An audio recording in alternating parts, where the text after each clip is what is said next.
नहीं, नहीं, दरवाजा मत बंद करो, मुझे बाहर जाने दो। आरव, आरव। आधी रात का सन्नाटा एक महिला की चीखों से कांप उठा। शहर के सबसे सुरक्षित मानसिक स्वास्थ्य केंद्र की तीसरी मंजिल पर डॉक्टर और नर्सें एक कमरे की ओर दौड़ रही थीं। कमरे के अंदर लगभग 25 साल की युवती बुरी तरह घबराई हुई थी। वह दीवार से पीठ टिकाए कांप रही थी, जैसे किसी अदृश्य खतरे से अपनी जान बचाने की कोशिश कर रही हो। उसकी आंखों में ऐसा डर था जिसे शब्दों में बयान करना मुश्किल था। वो फिर आ जाएगा, मुझे मत छोड़ो, प्लीज। एक नर्स धीरे धीरे उसकी ओर बढ़ी। रिया, हम तुम्हारी मदद करने आए हैं। लेकिन अगले ही पल रिया ने पास रखा फूलदान उठाकर जमीन पर दे मारा। कांच पूरे कमरे में बिखर गया। 3 लोग मिलकर भी उसे संभाल नहीं पा रहे थे। डॉक्टर ने इशारा किया। कुछ ही सेकंड में दवा का इंजेक्शन लगाया गया। रिया की सांसें धीरे धीरे सामान्य होने लगी। बेहोश होने से पहले उसके होंठ कांपे। आरव, उन्हें मत आने देना। कमरे में सन्नाटा छा गया। कमरे के बाहर एक युवक कुर्सी पर बैठा था। उसकी मुट्ठियां इतनी कसकर बंधी थीं कि उंगलियों से खून रिसने लगा था। वह था कबीर, रिया का बड़ा भाई।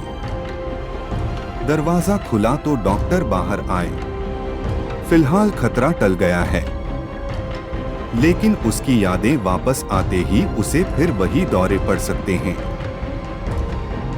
डॉक्टर चले गए। कबीर की आंखें खाली थीं। उसी समय पीछे से किसी ने उसके कंधे पर हाथ रखा। खुद को संभाल, वह उसका सबसे पुराना दोस्त नील था। कुछ देर तक दोनों चुप रहे। फिर कबीर बोला, मैं उन्हें जिंदा नहीं छोड़ूंगा। नील ने उसकी ओर देखा। बदला लेने से रिया ठीक नहीं होगी। कबीर अचानक खड़ा हो गया। तुम नहीं समझोगे। समझता हूं। नहीं, कबीर की आवाज अस्पताल के गलियारे में गूंज उठी। जिसने मेरी बहन की जिंदगी बर्बाद की, जिसने उसे इस हालत में पहुंचाया, मैं उसे कानून के भरोसे नहीं छोड़ सकता। नील ने गहरी सांस ली। अगर तुमने गलत रास्ता चुना तो रिया एक भाई भी खो देगी। कबीर कुछ पल तक उसे घूरता रहा, फिर धीरे से बोला, जिस रात रिया टूटी थी, उसी रात मेरा इंसान होना भी खत्म हो गया। यह कहकर वह अस्पताल से बाहर निकल गया।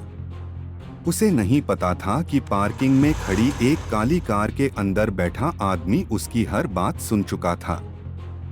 उस आदमी ने मुस्कुराकर मोबाइल उठाया। सर, लगता है खेल शुरू होने वाला है। मोबाइल के दूसरी तरफ से सिर्फ एक आवाज आई, उसे जिंदा रहने दो, अभी हमें उसी की जरूरत है। कॉल कट गई। बारिश तेज हो चुकी थी और कबीर को जरा भी अंदाजा नहीं था कि जिस दुश्मन की तलाश में वह निकला है, असल में वही दुश्मन कई दिनों से उसका पीछा कर रहा था। बारिश लगातार हो रही थी। अस्पताल से निकलने के बाद कबीर बिना कुछ सोचे अपनी बाइक लेकर सुनसान सड़क पर दौड़ रहा था। उसके दिमाग में सिर्फ एक ही चेहरा घूम रहा था, रिया का। उसकी चीखें, उसका डर और वह नाम जो वह बेहोश होने से पहले बार बार ले रही थी। आरव, आखिर ये आरव है कौन? कबीर खुद से बुदबुदाया। तभी उसका फोन बजा। स्क्रीन पर नाम चमका, नील। कहाँ हो तुम? नील की घबराई हुई आवाज आई। जिसने रिया की जिंदगी बर्बाद की है, उसे ढूंढने जा रहा हूं। पागल मत बनो, पुलिस को काम करने दो। पुलिस 3 महीने से कुछ नहीं कर पाई, अब मेरी बारी है। कबीर ने फोन काट दिया। उसी रात कबीर सीधे उस पुराने गोदाम पहुंचा जहां रिया आखिरी बार देखी गई थी। चारों तरफ अंधेरा था टूटी हुई खिड़कियों से हवा की तेज आवाज आ रही थी। उसने टॉर्च जलाई और धीरे धीरे अंदर बढ़ा। अचानक उसके पैरों के नीचे कुछ दबा। वह झुका। जमीन पर एक टूटा हुआ चांदी का लॉकेट पड़ा था। कबीर की सांस रुक गई। ये तो रिया का लॉकेट है। उसकी आंखों में फिर गुस्सा भर गया। तभी पीछे से किसी के कदमों की आवाज आई। कबीर पलटा, लेकिन वहां कोई नहीं था, सिर्फ अंधेरा और टूटी हुई दीवारें। अचानक ऊपर से लोहे की जंजीर गिरने की आवाज आई। कबीर तुरंत दूसरी मंजिल की ओर भागा। वहां पहुंचते ही उसने देखा एक काला साया तेजी से भाग रहा था। रुक, कबीर उसके पीछे दौड़ा। दोनों पुराने गोदाम की छत तक पहुंच गए। बारिश से फर्श फिसल रहा था। साया अचानक रुका। उसने पीछे मुड़कर कबीर की ओर देखा। चेहरा काले मास्क से ढका था। तुम कौन हो? कबीर चिल्लाया। उस आदमी ने जेब से एक छोटा सा पेन ड्राइव निकाला और कबीर की तरफ फेंक दिया। अगर सच जानना है तो इसे देखना, इतना कहकर वह दूसरी इमारत पर छलांग लगाकर अंधेरे में गायब हो गया। कबीर उसके पीछे नहीं जा सका। उसने कांपते हाथों से पेन ड्राइव उठाई। उसी समय उसका फोन फिर बजा। इस बार अस्पताल से कॉल था। हेलो, दूसरी तरफ से नर्स की घबराई हुई आवाज आई। सर, जल्दी अस्पताल आइए। क्या हुआ? रिया अपने कमरे से गायब हो गई है। कबीर के हाथ से फोन लगभग छूट गया। उसकी बहन, जिसकी हालत ठीक से चल भी नहीं सकती थी, वह अस्पताल से गायब कैसे हो सकती थी? और उससे भी बड़ा सवाल, क्या किसी ने उसका अपहरण किया था? अस्पताल की ओर जाते समय कबीर का दिल जोर जोर से धड़क रहा था। बारिश अब भी थमने का नाम नहीं ले रही थी।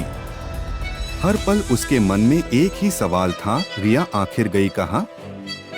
अस्पताल पहुंचते ही उसने देखा कि पूरा स्टाफ घबराया हुआ था। सुरक्षा गार्ड सीसीटीवी फुटेज देख रहे थे। क्या मिला? कबीर ने गुस्से में पूछा। एक गार्ड ने सिर झुका लिया। सर, अजीब बात है। रात 2:17 तक रिया अपने कमरे में थी, लेकिन अगले ही मिनट कैमरा 30 सेकंड के लिए बंद हो गया। जब कैमरा वापस चालू हुआ, कमरा खाली था। मतलब किसी ने जानबूझकर कैमरा बंद किया। कबीर की मुट्ठियां भींच गईं। तभी नील वहां पहुंचा। कबीर, तुम्हारे हाथ में क्या है? कबीर को अचानक पेन ड्राइव याद आई। दोनों अस्पताल के कंप्यूटर रूम में पहुंचे और पेन ड्राइव लैपटॉप में लगाई। स्क्रीन पर सिर्फ एक वीडियो था। वीडियो चालू हुआ। धुंधली रिकॉर्डिंग में एक पुराना कमरा दिखाई दे रहा था। कुछ लोग काले कपड़ों में खड़े थे। उनके चेहरे साफ नहीं दिख रहे थे। बीच में एक लड़की कुर्सी से बंधी हुई थी। उसका चेहरा कैमरे की तरफ नहीं था। तभी एक आदमी की भारी आवाज सुनाई दी, इसे सच कभी याद नहीं आना चाहिए। अगर इसने मुंह खोला तो हमारा खेल खत्म हो जाएगा। अगले ही पल वीडियो बंद हो गया। स्क्रीन पर सिर्फ एक लाइन दिखाई दी, अगर रिया को बचाना है तो आज रात 11 बजे ब्लैक हिल वेयरहाउस अकेले आना। पुलिस लाई तो सिर्फ उसकी लाश मिलेगी। कमरे में सन्नाटा छा गया। नील ने धीरे से कहा, यह जाल भी हो सकता है। कबीर की आंखों में आग थी। अगर जाल भी है तो मैं जाऊंगा।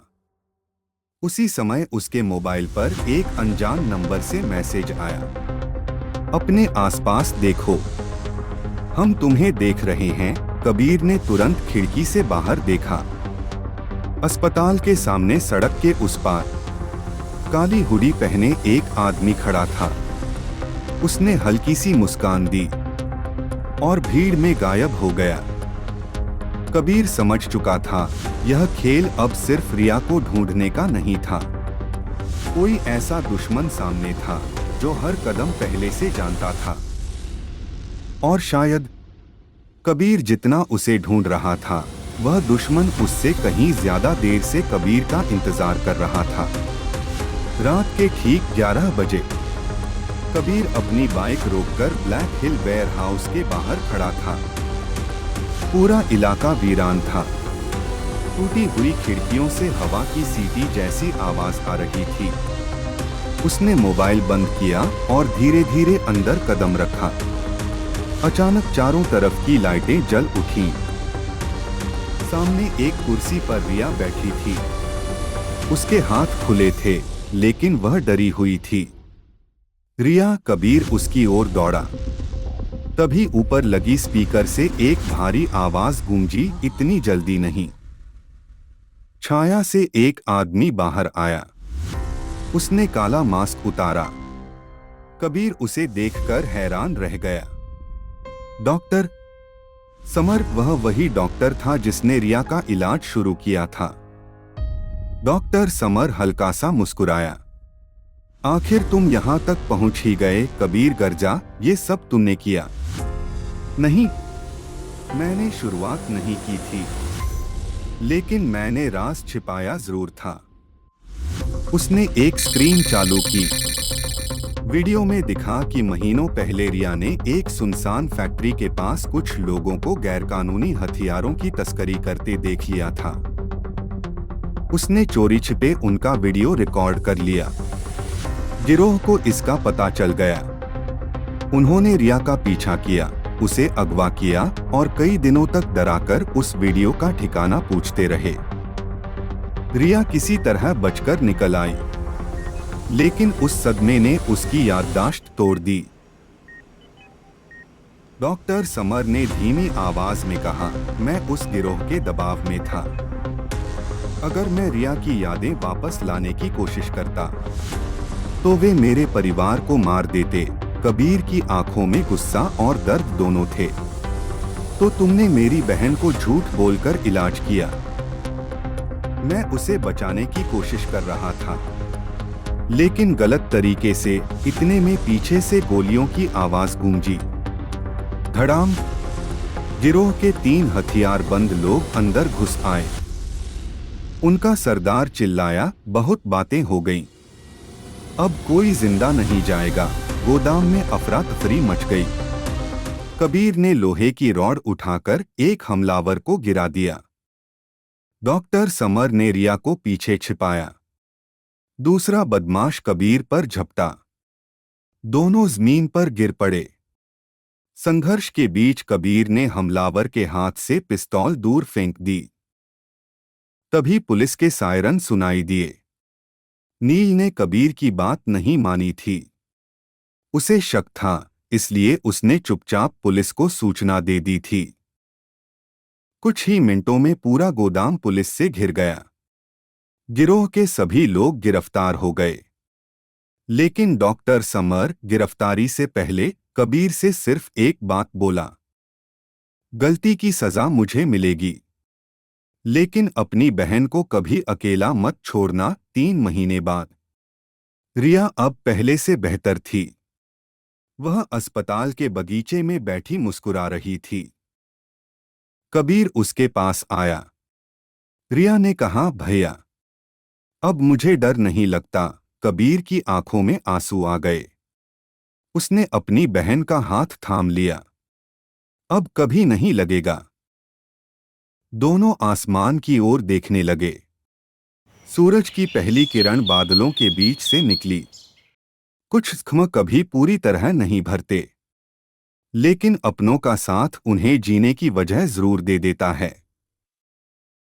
जिंदगी में चाहे कितना भी बड़ा अंधेरा क्यों न हो, सच एक दिन जरूर सामने आता है। इसलिए बदले की आग में खुद को मत जलाइए, बल्कि सही रास्ते पर चलकर न्याय का साथ दीजिए, क्योंकि अंत में जीत हमेशा सच और हिम्मत की ही होती है।